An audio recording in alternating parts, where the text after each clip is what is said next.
Hi, I'm Marc Randolph, co-founder of Netflix and 6 other companies. Over the years, I've heard that will never work thousands of times, but I've learned there are things we all can do to increase the chances that they will. So join me for That Will Never Work.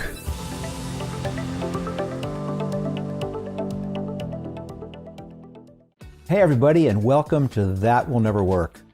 In today's episode, I'm joined by Cooper Lycan, who is the founder of a company called SoBet, which, as you may pick up from the name of the company, is trying to transform betting, something that has been taking place ever since people were arguing over who could take down a brontosaurus the fastest. But evidently, Cooper has in mind to disrupt this business, and I can't wait to find out how.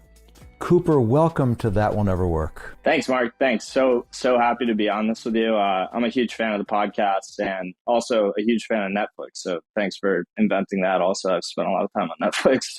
Well, I'm delighted I could help you find a way to spend more time sitting in front of a screen than you already do. So tell me about SoBet. So you have been betting for a while, and you, let me guess, figured there's got to be a better way. Am I right?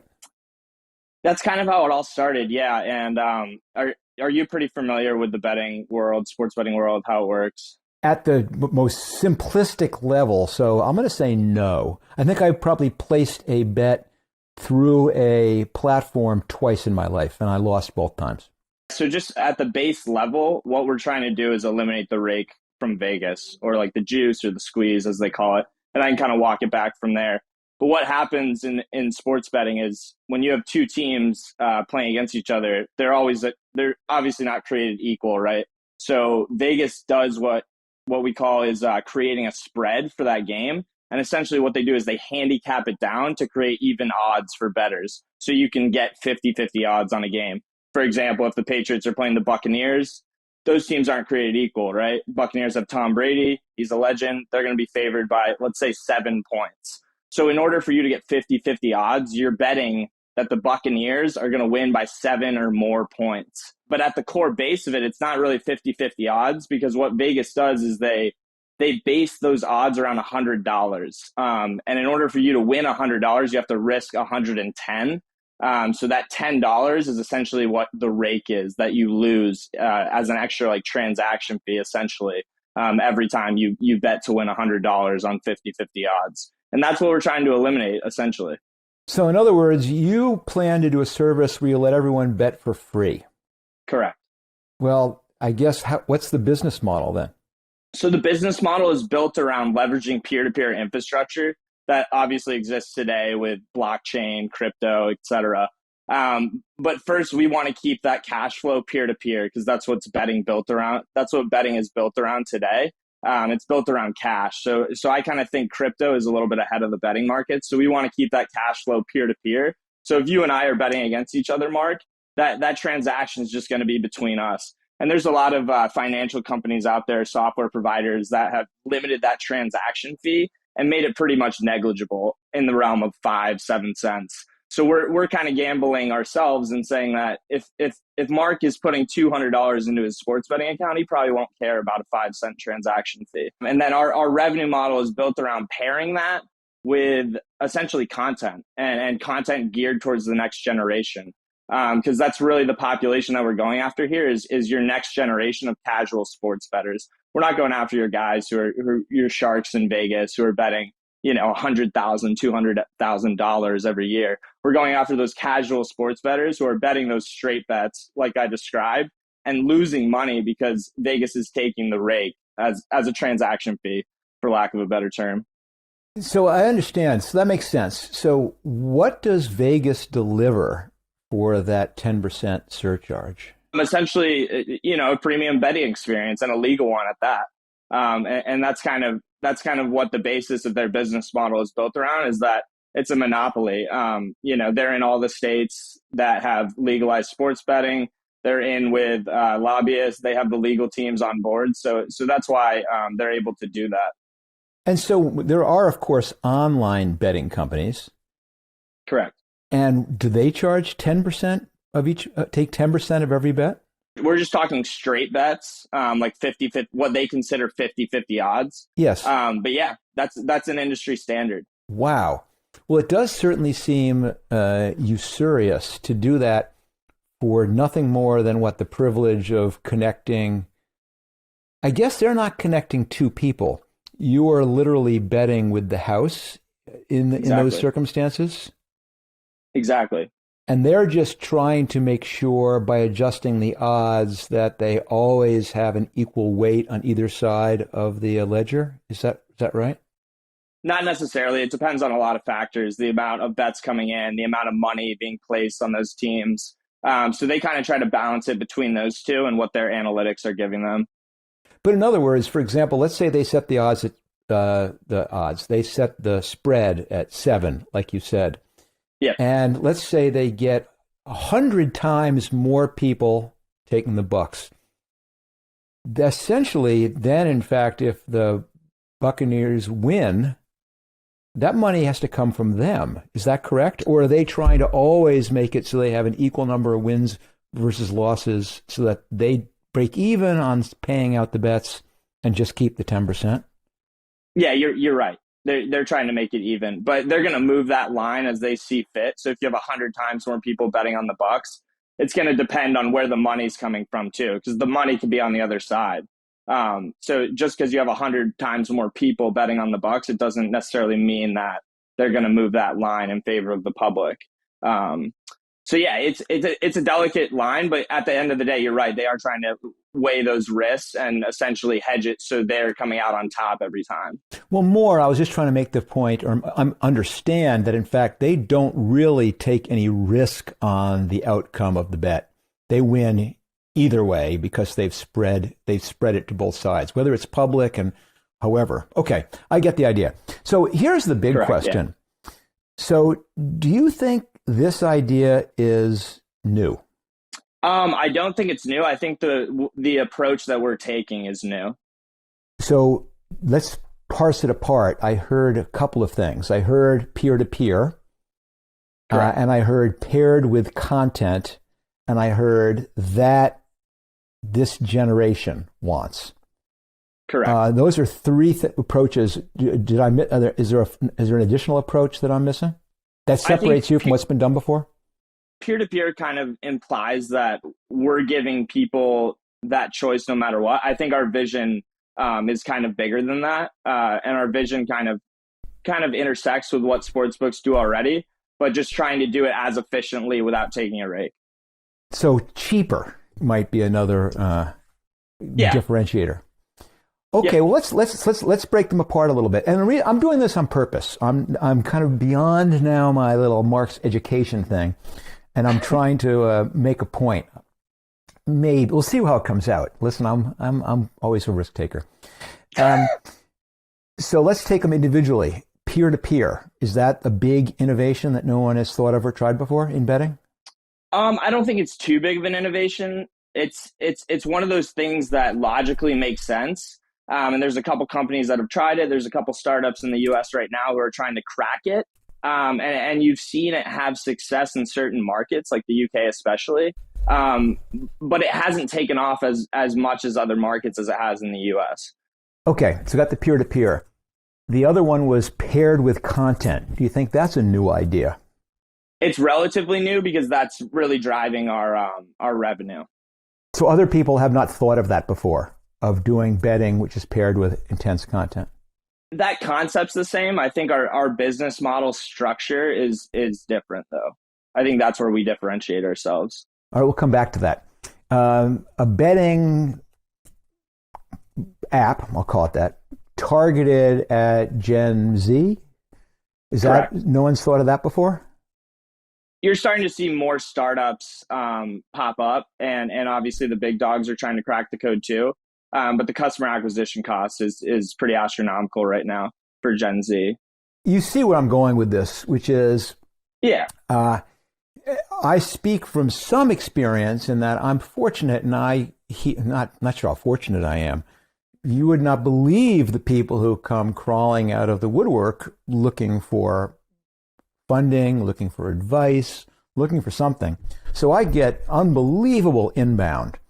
And I've probably gotten a dozen, maybe 15 companies who all promise to have revolutionized betting, who go, this is, I mean, I could replay them and just swap an avatar for Cooper in, and it would be pretty similar. And I'm not knocking you. I'm going, you've done the thing which is a great entrepreneur does, is you see a big problem.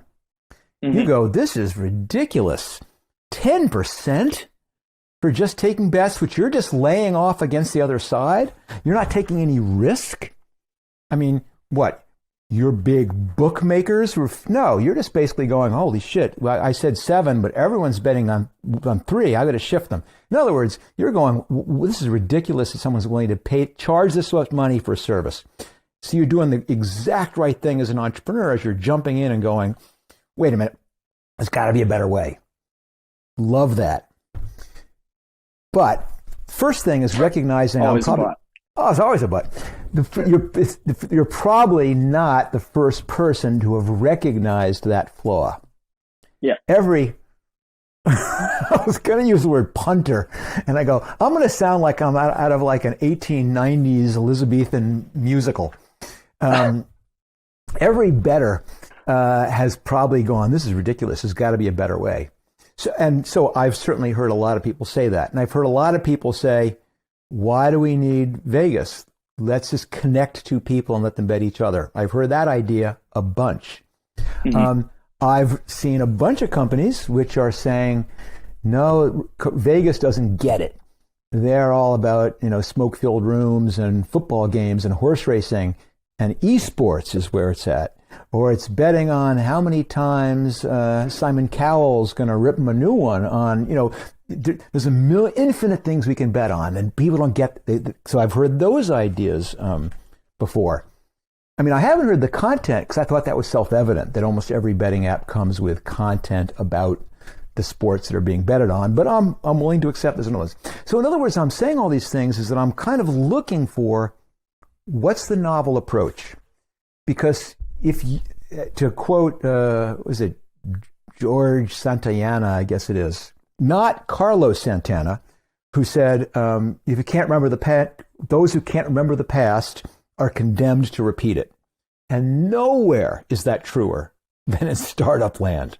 Meaning, if you really don't, you've got to back yourself up. And I know I'm taking you back. You're already a year into this, so I'm saying things that I probably could have said to you at the very beginning. But if you don't stop yourself and go, okay, I see there's a flaw here, and ask yourself, honestly, am I really the first person who's thought of these things? And don't ask yourself the big, big question, which is, why doesn't this exist already? And if you don't understand that, well, you're going to find out why it doesn't exist already after you've spent a year and after you've spent your, what was it, $500,000 you've raised? $100,000 you've raised? I can't remember. Yep, 100,000 to date. So you're going to find those things out after you've spent the $100,000 and after you spent a year working on it. And I'm just saying that whenever you're working on something which strikes you as being not particularly novel, really, really dangerous. Not saying don't do it, but man, you had better be wide open, because if you don't know in advance why the peer-to-peer companies are struggling, why out of the 671 people that I know about alone who have tried to get a peer-to-peer idea to work and it hasn't worked, if you don't know why it hasn't worked and why it's so difficult, you're going to find out, and you don't want to do that. You want to make an end run about it. Now, the difference would be if you had said something like, yes, Mark, that's all been tried, but something new has happened which has completely unlocked this category. The reason it didn't work was because there wasn't crypto, or there wasn't blockchain, or there wasn't holographic, I don't know what the hell it is. But in other words, if there was some new piece of technology or some new business model or something which unlocked it all, then I go, okay, this is interesting. I love the idea of peer-to-peer. It's so intuitively right. I love the idea of deep content. I love the idea of dropping the price from $10 per $100 bet to 5 cents to $100 bet. But those are not, oh my God, Cooper, you are a genius. They've been thought about before. And what your job is not to say, here's the idea. Yours, the idea is to say, yeah, I know it's kind of obvious, but here's why none of that has worked before. And here's why this approach is different. And I haven't really given you the chance to lay into me about that. And I'd love to hear if there is one. But that's such an important thing for anybody is, I'm the big believer that no one knows anything, that no one knows a good idea from a bad idea, that you should not listen to the experts. But I don't mean you don't listen to the experts. I mean, you don't necessarily blindly do what they do, but you listen really carefully and you go, what are the objections they have? How valid are those objections? Okay, I've got that one, got one. I have not heard anyone who objects to this piece of it, which is my real secret sauce. Am I crazy, Cooper? No, you're not. And you make some really good points. And I think what you just described was the journey of my first 8 months, right? Like I was doing this thing and I was like, hey, like, how are we going to be different? Because I kind of put the North Star metric on the wall of my team and said, we're going to be the sports betting company that saves sports bettors money. That's going to be how we're different. Because when you think of a sports book, you think of them wanting to take your money, the transaction fee, the creating addictive gamblers, etc.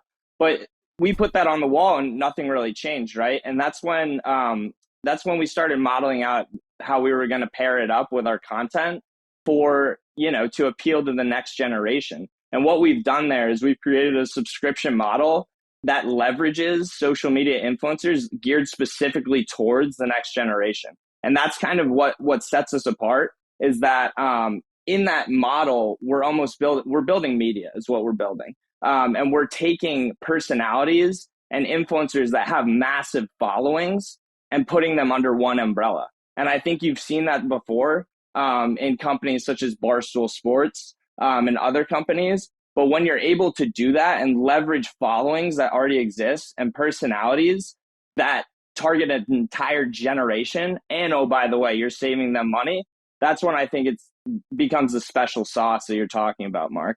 So in other words, it's something like Playbook, but actually for doing sports betting.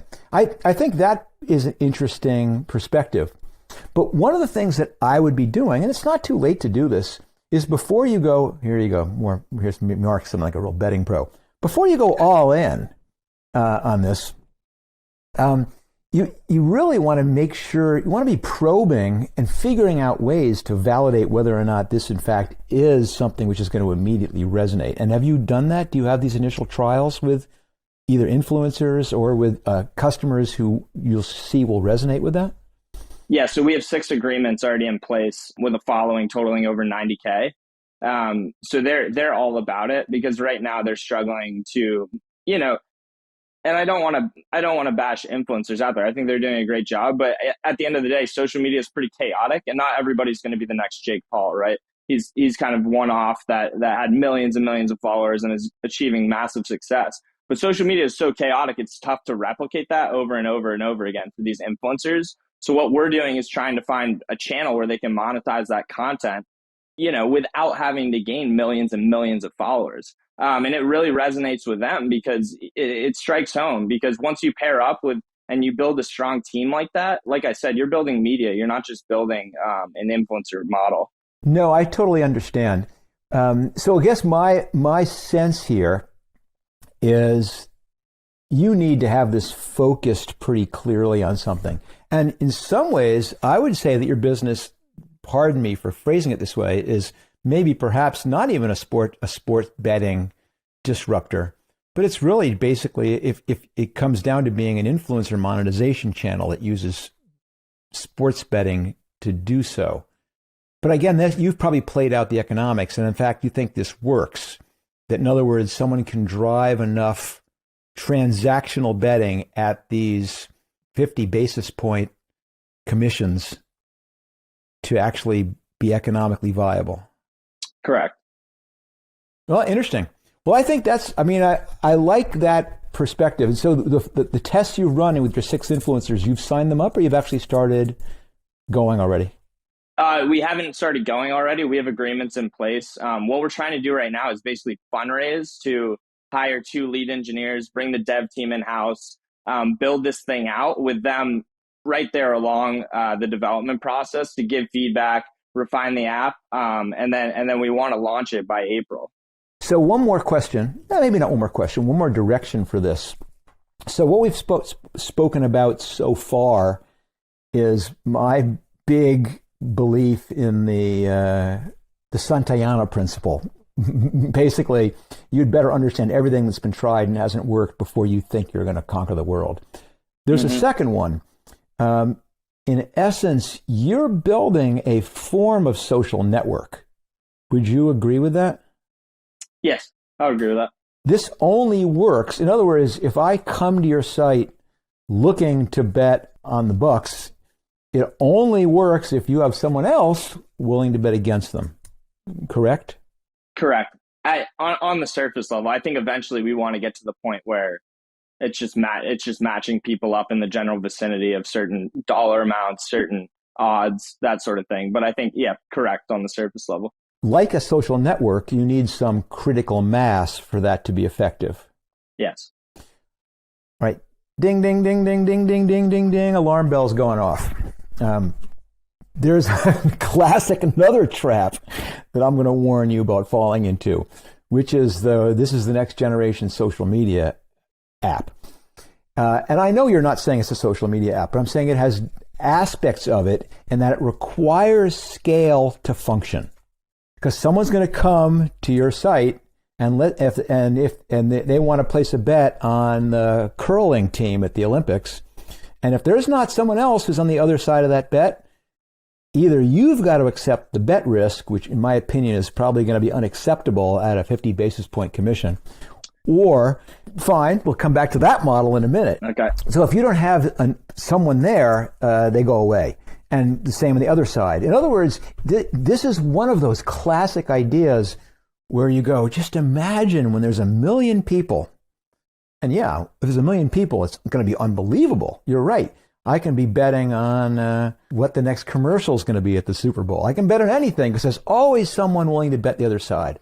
It's like almost this classic movie definition of the compulsive gambler. They're always the person who goes, I'll bet you the next person who walks through that door is carrying a briefcase. I'm on that bet. It'd be wonderful to have this thing where you could really bet on anything. Sports, but then expanding. Yes, great vision. But now here's the lesson about the rule of social networks is almost impossible unless there's individual utility. That the key to getting to a point where you have hundreds of thousands of satisfied users, enough so that anytime someone comes, there's someone on the other side. Or in a social media, no one wants to post content if there's no one to view it. No one wants to come view it if no one's posting it. So what you have to have is a method or a system where you have individual utility, where it works at very, very low numbers. And now I'm going to use an analogy I've never used before because it's the most ridiculous analogy ever. I have this old antique Caterpillar tractor, and it was designed, it's antique. And so back then, they did not have really highly refined fuel. They used diesel, but it was dirty diesel. And it was such crappy fuel, it was almost impossible to start. But it ran cheaply. And so what they did is they had this second tank attached to the tractor, which had gasoline in it, which was really expensive back then, but only a half a gallon of it. And you'd use the half a gallon of expensive fuel to start, and then you'd turn a switch once we were warmed up, and you'd convert over to your cheaper diesel. It's like a nuclear reactor has kind of that same thing. You need to get it started, and then it runs. Social networks are the same. You've got to figure out some way to get this network effect going. And one way is either individual utility. Well, there's no other way. It's individual utility or massive marketing. But basically, figuring out some reason it's useful to a single person or a small group of people. And that's basically done a different way, which is either you do what you said or what your smirk suggested you were thinking about, which is at the beginning, you take any bet, which means you're going to lose a lot of money. But that's fine. That is, your purpose isn't to make book. Your purpose is to get people to come by being able to say, we'll bet on every team, every game, every weekend. Even though you can't necessarily match up and pass off or spread or whatever it is you do to take both sides of the bet. But in other words, I would caution you about making sure you're thinking at the small scale rather than just imagining how cool it is at the big scale. No, yeah, we definitely are, Mark, and I appreciate that advice too. And I think that's really what we're trying to do is use that high priced fuel with our content model, hit the critical mass, like you're saying, and then provide individual utility through the acceptance of any and all bets to a certain amount. Because we're really targeting the casual sports bettor, the next generation sports bettor. Like I said, not the guy who's going in with $1,000 in his pocket, the guy who's betting $10, $20, $30 a weekend, which is actually the majority of bettors out there. So, well, Cooper, I'm conflicted. I'm inherently an optimistic guy. I really want to see how everything is going to work spectacularly. But I'm concerned. And so on this session, we probably did not even get to the topics that you specifically wanted to ask me about. And for that, I'm sorry. But I hope some of the things that I spoke about resonated at least slightly. And even if you don't change one iota of your strategy, hopefully at least go back and begin to think about, am I walking into a trap? In other words, something's tried this already and it hasn't worked, and I don't know why. I'm going to find out for myself. And is my strategy for addressing the fact that I need to have some reason for people to come when there's no one else there is going to be effective enough? Got it. I mean, it's great advice, so I appreciate it, Mark, and thanks for having me on. Well, I will confess to you, as I was laying in wait, I have a sense I know what Cooper wants to ask about, but I'm not really going to talk about that because I got something else I want to talk to him about. But at the other hand, listen, to the degree that you may have suffered for half an hour, you actually were sacrificing yourself on behalf on the other 17,200 entrepreneurs who are 1 year earlier than you. And hopefully this advice will resonate more deeply with them about, oh my gosh, I got to be careful what I do since I'm thinking about doing something which has a social component. And I'm thinking about disrupting a category which has been sitting there unchanged for 171 years. So these are good things. And I think, I hope they help you. And I hope they help everybody else. And here's the thing, Cooper. There's nothing that I like better than someone proving me wrong, especially when I'm a little nervous about something working out. So for God's sake, I'll tell you what, we'll go even odds. We'll go $10 that you achieve some success, and you can define it any way you want. You get some traction, you win. You come back crawling with your tail between your legs going, you were right, none of this worked. You owe me $10. How about that? I might not have the $10 if I come back looking that shaggy. So, I get to close with yet one more of my. Basically, everything I've learned about gambling comes from watching Guys and Dolls. So, I'll tell you what, Cooper, I'll take your marker. And Ozark. Ozark got some good stuff too. Cooper, thanks for coming with me on That Will Never Work. You've been a great guest, and I really do wish you the best of luck. And let's check in again in the future and hear how things are going. Okay. Thanks for the advice, Mark. Thanks for having me. Well, that's all for today. And I hate to admit it, but I kind of hope I lose that bet with Cooper. But most importantly, I hope that he recognizes those two important principles. First, as George Santayana said, if you cannot remember the past, you are condemned to repeat it. And if you're building something that requires some type of large social participation, make sure you focus on individual utility. But listen, if you're working on a social app or anything, and you have a question, I'd love to talk to you. If you want to be a guest on my podcast, simply come to markrandolph.com/guest to apply.